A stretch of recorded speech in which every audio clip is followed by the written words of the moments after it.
Pullazet e rënuara nga ndërtesa, pemë të rrëzuara, por edhe dëme tjera materiale la pas vetes stuhia e gjeshme me erë të fuqishme në Tetov. Për shkak të motit të ligë dhe erës së fuqishme, disa fshatra dhe rajonin të Tetovës mbrëm pas orës 17 deri në orët e vona të pasmesnatës nuk kanë patur rrymë elektrike mbase për shkak të defekteve të lartëpërçuesit të shkaktuara nga era e fuqishme.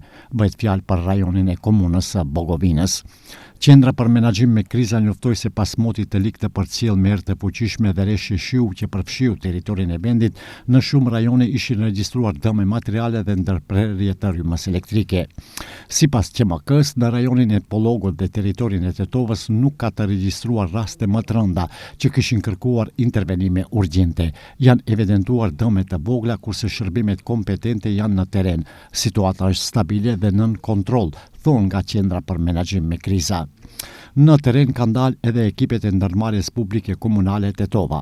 Sipas tyre, pas erës së fuqishme që përfshiu qytetin, së bashku me stafin e NPK Tetova, është reaguar më njëherë duke dalë në teren për largimin e drunjve dhe degëve të rrëzuara, pastrimin e mbeturinave dhe eliminimin e pengesave të krijuara me qëllim rikthimin sa më të shpejtë të normalitetit për qytetarët, ka njoftuar drejtori i ndërmarrjes publike komunale Tetova Samet Bislimi përmes rrjeteve sociale.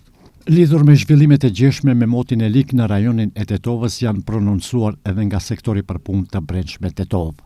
Sipas policisë, gjë për shkak të stuhisë së fuqishme të shoqëruar me erë të fortë në zonën e SPB Tetov, janë regjistruar disa dëme materiale, me rast në rrugën Ilinden në Tetov ka rënë çatia e një ndërtese e cila ka dëmtuar strukturën e çatisë së një ndërtese tjetër dhe 2 automjete të parkuara, Golf dhe Mercedes.